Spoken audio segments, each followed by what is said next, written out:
Olá, eu gostaria de agradecer o convite do pessoal da Trinitas para participar dessa conferência online com vocês. Para mim é uma alegria muito grande, por isso a minha total gratidão de coração por esse convite.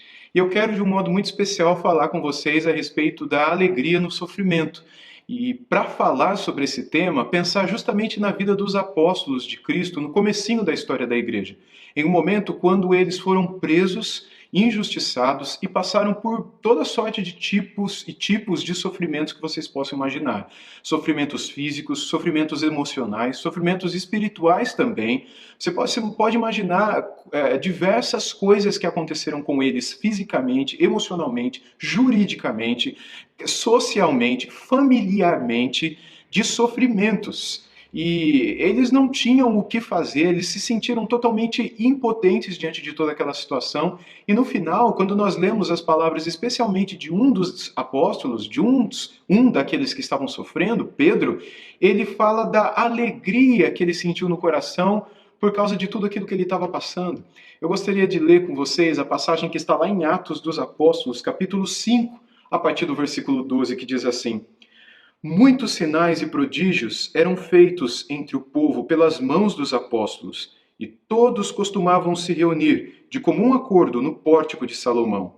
Mas dos restantes ninguém ousava juntar-se a eles, porém o povo tinha grande admiração por eles, e aumentava sempre mais o número de crentes no Senhor, uma multidão de homens e mulheres, a ponto de levarem os enfermos até pelas ruas e os colocarem sobre leitos e macas, para que, ao passar Pedro, ao menos a sua sombra se projetasse sobre alguns deles. Vinha também muita gente das cidades vizinhas de Jerusalém, levando doentes e atormentados por espíritos imundos, e todos eram curados. Levantando-se, porém, o sumo sacerdote e todos os que estavam com ele, isto é, o partido dos saduceus, ficaram com muita inveja, prenderam os apóstolos e os recolheram à prisão pública. Mas, de noite, um anjo do Senhor abriu as portas da prisão e, levando-os para fora, lhes disse: Vão ao templo e digam ao povo todas as palavras desta vida. Tendo ouvido isto, logo ao amanhecer, entraram no templo e ensinavam. Quando chegaram o sumo sacerdote e os que estavam com ele, convocaram o sinédrio e todo o conselho dos anciãos do povo de Israel e mandaram buscar os apóstolos na prisão. Mas, quando os guardas chegaram lá, não os encontraram no cárcere. E voltando, relataram, dizendo: Encontramos a prisão fechada, com toda a segurança, e as sentinelas nos seus postos, junto às portas, mas, abrindo as portas, não encontramos ninguém dentro. Quando o capitão do templo e os principais sacerdotes ouviram estas informações, ficaram perplexos a respeito deles e do que viria a ser isto. Nesse momento, alguém chegou e lhes comunicou: Vejam, os homens que os senhores prenderam estão no templo, ensinando o povo. Então, o capitão e os guardas foram e os trouxeram, sem violência, porque temiam ser apedrejados pelo povo. Trouxeram os apóstolos, apresentando-os ao sinédrio, e o sumo sacerdote os interrogou, dizendo: Não é verdade que ordenamos expressamente que vocês não ensinassem nesse nome? No entanto, vocês encheram Jerusalém com a doutrina de vocês e ainda querem lançar sobre nós o sangue desse homem. Então Pedro e os demais apóstolos afirmaram: é mais importante obedecer a Deus do que aos homens. O Deus de nossos pais ressuscitou Jesus, a quem vocês mataram, pendurando-o no madeiro. Deus, porém, com a sua mão direita o exaltou a príncipe e salvador, a fim de conceder a Israel o arrependimento e a remissão de pecados. E nós somos testemunhas destes fatos, nós e o Espírito Santo que Deus deu aos que lhe obedecem. Eles, porém, ouvindo isso, se enfureceram e queriam matá-los. Apenas até aqui por enquanto. O que estava acontecendo nessa história era mais ou menos o seguinte. Imediatamente após o Espírito Santo ter sido dado à Igreja de Nosso Senhor Jesus Cristo, logo após a ascensão de Jesus aos céus, quando ele se sentou à destra de Deus Pai Todo-Poderoso, e logo depois de um tempo ele derramou o seu Espírito, ele e o Pai, e aconteceu no dia de Pentecostes, não é? 50 dias após a Páscoa, cerca de 7 dias depois da ascensão de Jesus, acontece no dia de Pentecostes, como está aqui no início do livro de Atos dos Apóstolos, ao derramar do Espírito Santo sobre a igreja. E então os apóstolos, cheios do Espírito, começam a testemunhar do Evangelho, começam a pregar de Jesus e chamar as pessoas ao arrependimento e à fé, começam a batizar as pessoas. A igreja nasce ali. E imediatamente as pessoas começam a ter dúvidas, começam a perguntar, porque eles começam a pregar a respeito de alguém que 50 dias atrás eles estavam a falar: crucifica-o, crucifica-o. A mesma pessoa que agora eles estavam dizendo que queriam tê-lo como Senhor e Salvador, que eles estavam agora reconhecendo como o Messias e Senhor, era a pessoa que 50 e poucos dias atrás eles reconheciam ser um mentiroso, ser um traidor da pátria, ser um falso Messias, ser um falso profeta, e exigiram que Pôncio Pilatos condenasse a crucificação. E isso gerou uma confusão na mente de todas aquelas pessoas. E imediatamente agora, após o derramar do Espírito Santo, uma multidão se converteu a Cristo Jesus. E isso trouxe uma verdadeira movimentação ali na cidade de Jerusalém e cidades ao redor. Então, após o batismo do Espírito Santo e o começo da história da igreja, muita coisa começou a acontecer. O ensino começou a acontecer no templo e nos arredores, na casa das pessoas que moravam por ali, nas ruas, em vários lugares, especialmente nos átrios do templo e lugares por ali. E muita gente vinha para ouvir enquanto outros tinham medo. Curas aconteciam. Entendam que quando nós lemos no início, a partir do verso 12, que algumas pessoas se achegavam por causa de sinais e prodígios, não era somente por isso que pessoas se achegavam. Inclusive, Pedro e os demais apóstolos foram presos não por causa destes sinais e prodígios, mas por causa das doutrinas que ensinavam.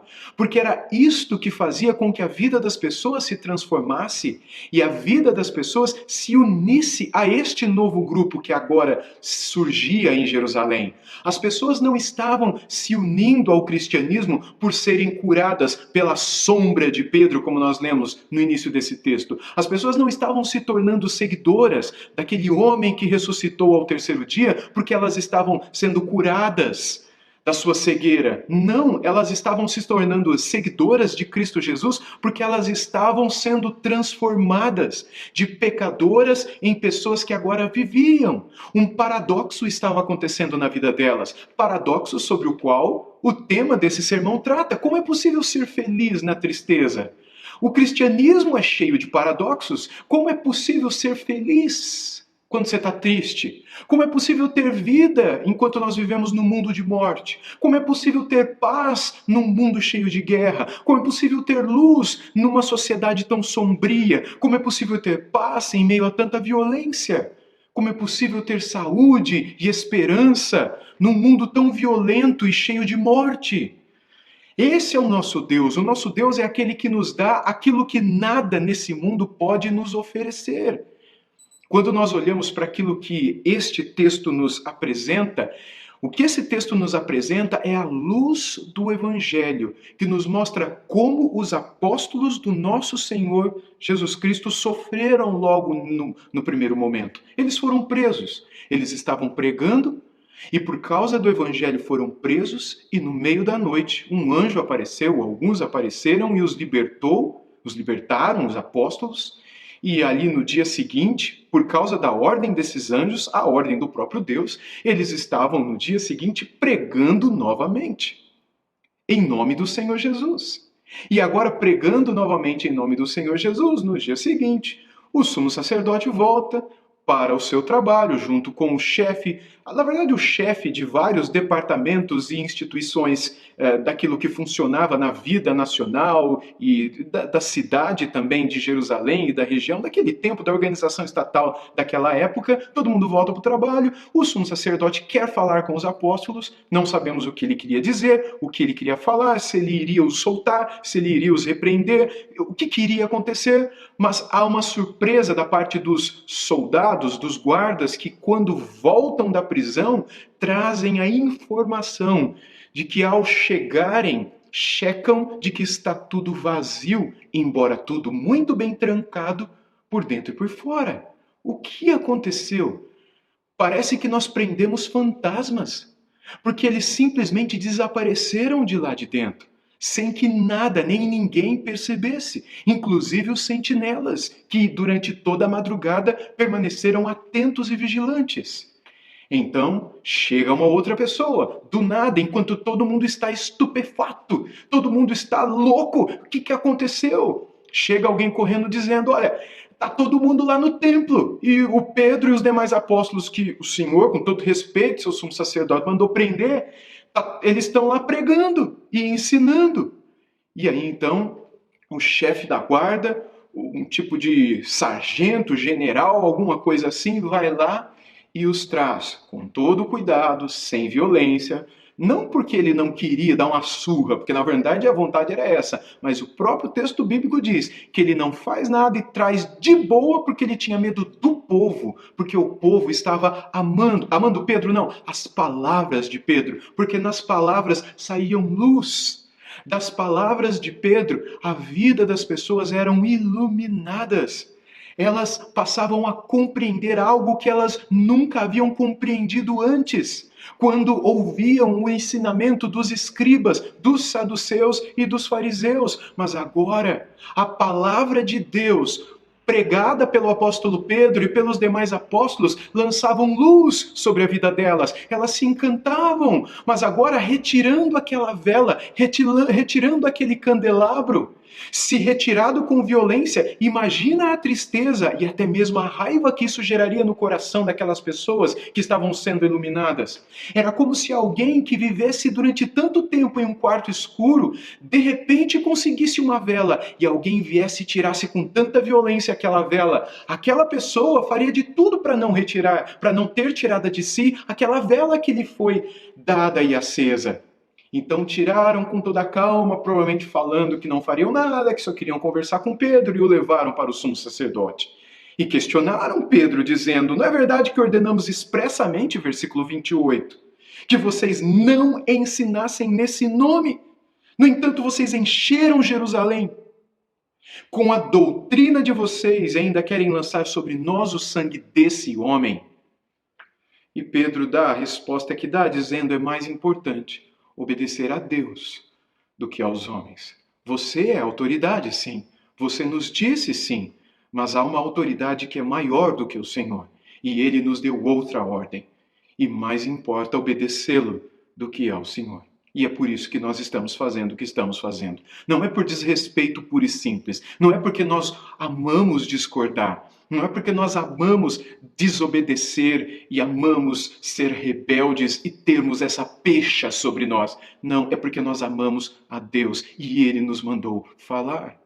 E isso trouxe muita tristeza. Mas tristeza para o sumo sacerdote, para as outras pessoas que estavam ao lado dele, os outros saduceus. Mas Pedro continuou a dizer a respeito de Jesus. E Pedro não só disse que importa obedecer a Deus aos homens, mas Pedro aproveitou para evangelizar o sumo sacerdote, quando ele disse, o Deus de nossos pais. Você está ouvindo, sumo sacerdote? Eu também sou filho de Abraão, igual ao Senhor. Nós somos descendentes de Isaque e de Jacó. O Deus dos nossos pais, Ele ressuscitou Jesus Cristo dentre os mortos, como as nossas escrituras afirmam que aconteceria com o Messias. Tudo que a nossa escritura, a Torá, os escritos e os profetas, tudo o que a Bíblia diz a respeito do Messias se cumpriu neste homem que vocês mataram. Vocês incitaram o povo a pendurá-lo em um madeiro, mas Deus o ressuscitou. e o exaltou a príncipe e salvador, a fim de que ele pudesse conceder arrependimento e perdão de pecados a este povo, o nosso povo, a nação de Israel. E nós somos testemunhas de tudo isso. Nós e o Espírito Santo. Porque a gente não é capaz de ser testemunha de nada sem que o Espírito Santo nos dê condições de testemunhar tudo que nós temos testemunhado. Deus nos deu essas condições e nós temos lhe obedecido. São estas as palavras que Pedro disse ao sumo sacerdote e a todo mundo que estava lhe ouvindo. E isso trouxe mais fúria ainda. E o texto nos diz no final do verso 33 que eles tiveram vontade de matar o apóstolo Pedro e os demais apóstolos. E a partir do versículo 34, que leremos agora, nós veremos que é quando alguém, no meio dos outros homens que compunham o grande sinédrio, ou seja, aquela autoridade religiosa que ali estava naquele momento, um outro homem que era muito respeitado e era um mestre do ensino naquela época, assim como alguns outros poucos mestres e autoridades que existiam naquela época eram e estavam, não é? Ele se levanta para falar. E o conselho que ele dá parece acalmar os ânimos da grande maioria que estavam inclinados para assassinar os apóstolos ali mesmo.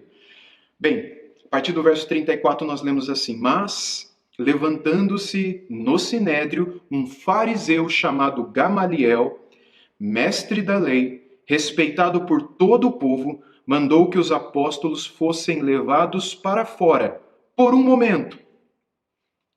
Apóstolos levados para fora, porta fechada. Então Gamaliel disse ao sinédrio: Israelitas, tenham cuidado com o que vão fazer a estes homens, porque algum tempo atrás se levantou Teudas, dizendo ser alguém muito importante, ao que se juntaram cerca de 400 homens. Mas ele foi morto, e todos os que lhe obedeciam se dispersaram e foram reduzidos a nada. Depois desse, levantou-se Judas, o galileu, nos dias do recenseamento, e levou muitos consigo. Também esse foi morto, e todos os que lhe obedeciam foram dispersos.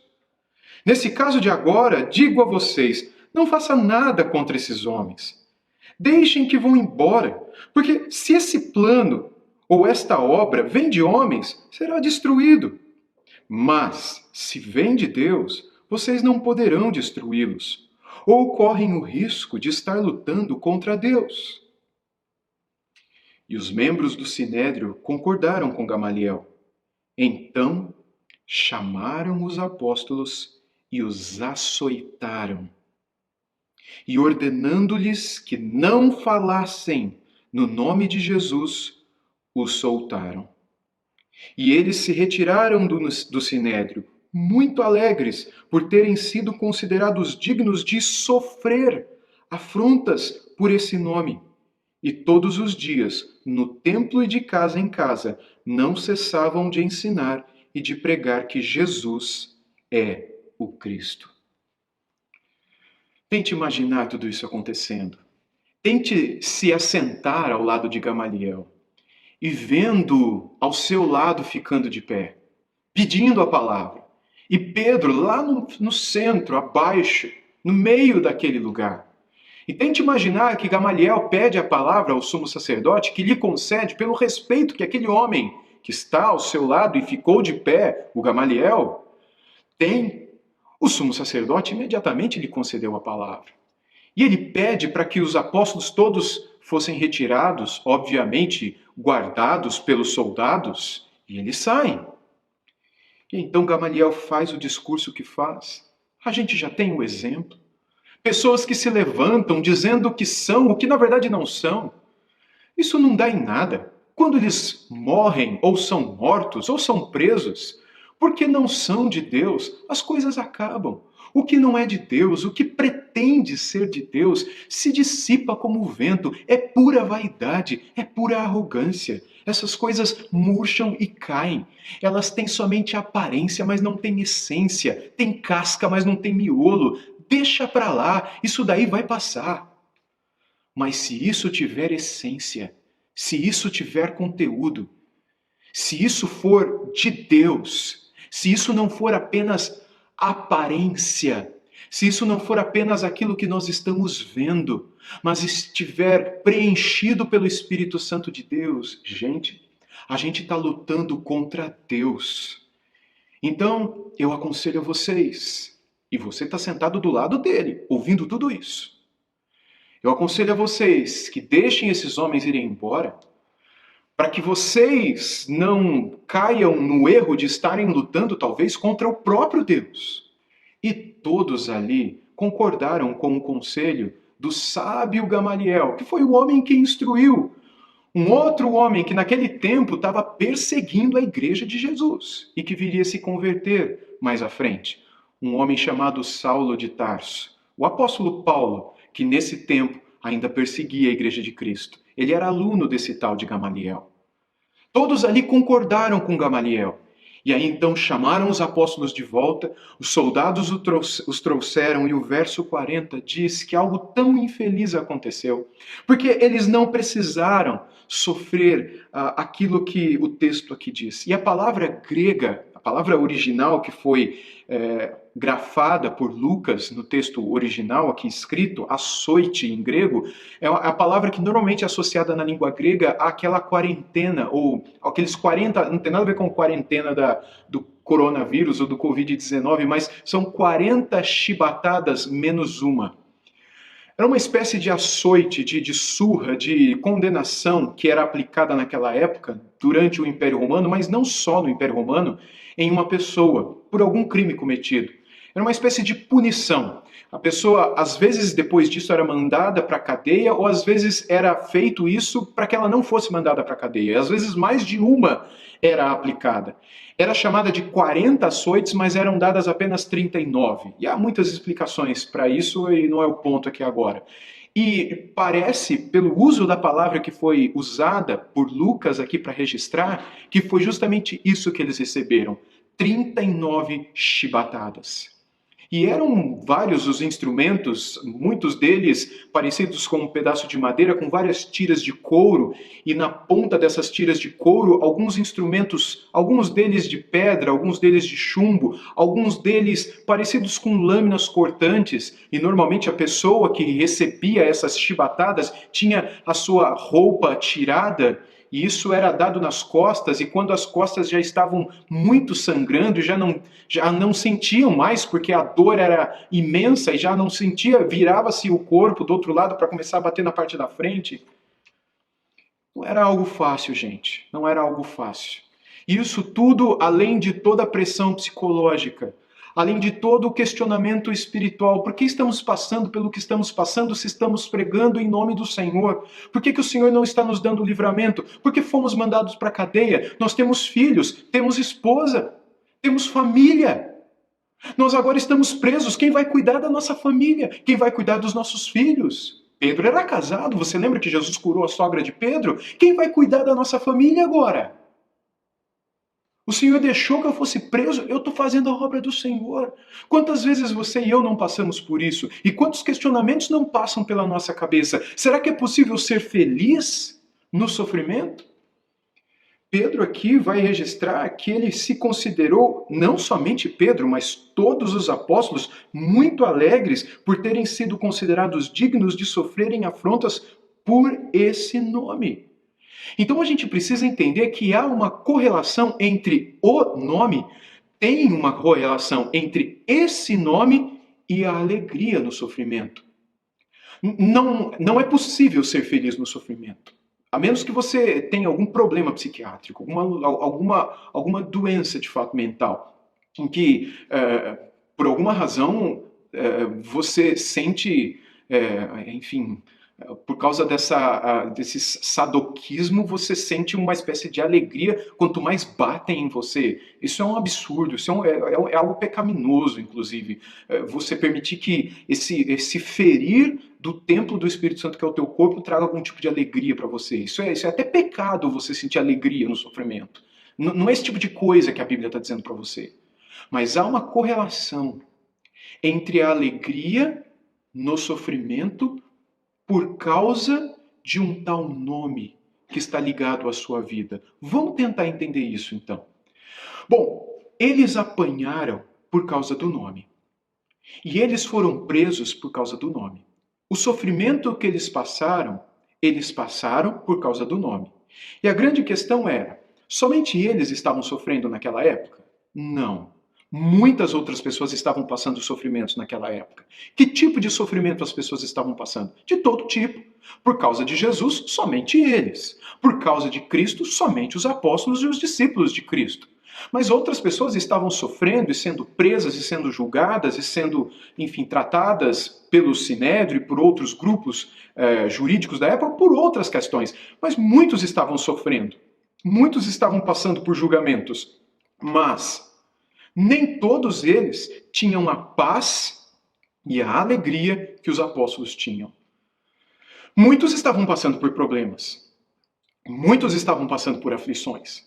Mas qual pessoa, em meio a todas que estavam passando por julgamentos e aflições, possuía a paz e a alegria que os apóstolos sentiam? Nenhuma. Hoje, muitas pessoas estão passando por sofrimentos. Hoje, muitas pessoas estão passando por julgamentos. Muitas pessoas hoje estão passando por situações de aflição, de angústia e de sofrimento. Mas quais são as pessoas que hoje podem ter algo que as sustente, algo que lhes traga paz, algo que lhes traga até mesmo alegria em meio ao sofrimento? Somente aquelas que conhecem esse nome, que é o que está no final do versículo 41. Mas embora Pedro tenha sofrido, ele e os demais apóstolos, por causa do nome de Jesus, isso não significa que nós também venhamos a sofrer somente por causa desse nome e que as aflições seriam apenas por causa disso. Aliás, hoje há muitas pessoas que sofrem por causa do nome de Jesus no mundo, porque pregam o nome de Jesus. Mas mesmo que o sofrimento por causa da pregação seja uma realidade em muitos lugares no mundo, Jesus ele disse que no mundo todos vocês teriam aflições, ou seja, Cristo sabia que todos os seus discípulos espalhados pelo mundo inteiro passariam por lutas e aflições. Ou seja, não seriam apenas aqueles que testemunhariam de suas palavras, mas todos os discípulos de Jesus espalhados pelo mundo inteiro. Todos eles viriam a passar por lutas e aflições. Isso significa que todos os discípulos de Jesus precisam confiar no nome daquele que venceu o mundo. Ele disse, no mundo tereis aflições, mas tenham bom ânimo, eu venci o mundo. E ele disse também, eu deixo-vos a paz, a minha paz vos dou. Não vou lá dou como o mundo dá. Se nós tivermos a paz de Jesus, nós conseguiremos atravessar todos esses males. Eu quero encerrar lendo uma outra frase, uma frase de Rutherford, que está no finalzinho, na verdade, desse livro também, Alegria no Sofrimento, que eu gostaria realmente de coração de recomendar para vocês, que foi publicado recentemente, fresquinho, da editora Trinitas, que está promovendo essa conferência online. O pastor e teólogo Samuel Rutherford disse certa vez o seguinte, está na página 272 desse livro. Quando eu estou no porão da aflição, eu procuro pelos melhores vinhos do Senhor. Saiba que Deus opera na crise e na confusão para a alegria do seu povo e para a sua própria glória. Venho aprendendo com a minha própria vida e na vida de terceiros que nossa fé é testada quando pecamos e quando sofremos. Em momentos assim, corremos para Deus ou corremos para longe de Deus? Pela graça do Senhor, na nossa igreja temos aprendido a correr para Cristo e a nos ajudarmos uns aos outros a correr para os braços de Deus quando no mais profundo do poço, em total quebrantamento. Aí é onde a alegria deve ser encontrada, mesmo diante do e em meio ao sofrimento. Nas encruzilhadas da dúvida, da raiva e do medo, escolha confiar no Senhor e na boa obra que Ele está realizando. Corra para Deus. E aqui o Matt Chandler termina com um versinho de um cântico, de um hino relativamente antigo que nós amamos cantar nas nossas igrejas e de alguém que soube o que é viver a paz no sofrimento. Horácio Spafford, que perdeu suas filhas em meio a um naufrágio. E esses versos dizem o seguinte: a vinda eu anseio do meu Salvador. Em breve virá me levar ao céu onde eu vou para sempre morar com os remidos na luz do Senhor. No refrão nós costumamos cantar: sou feliz com Jesus, sou feliz com Jesus, o meu Senhor. Como é difícil a gente cantar que somos felizes com Jesus, especialmente quando nós sentimos falta de algo ou de alguém, ou quando a gente passa por aflição, ou quando atravessamos o vale da sombra da morte. Mas não se esqueça, seja no vale da sombra da morte, seja na prisão escura e fria, como a que Pedro e os demais apóstolos atravessaram, seja onde for, se o Senhor estiver com a gente, o seu cajado sempre nos consolará, sempre nos confortará. E esta é a única esperança para que cada um de nós experimentemos a alegria em meio ao sofrimento. Que Deus abençoe cada um de vocês.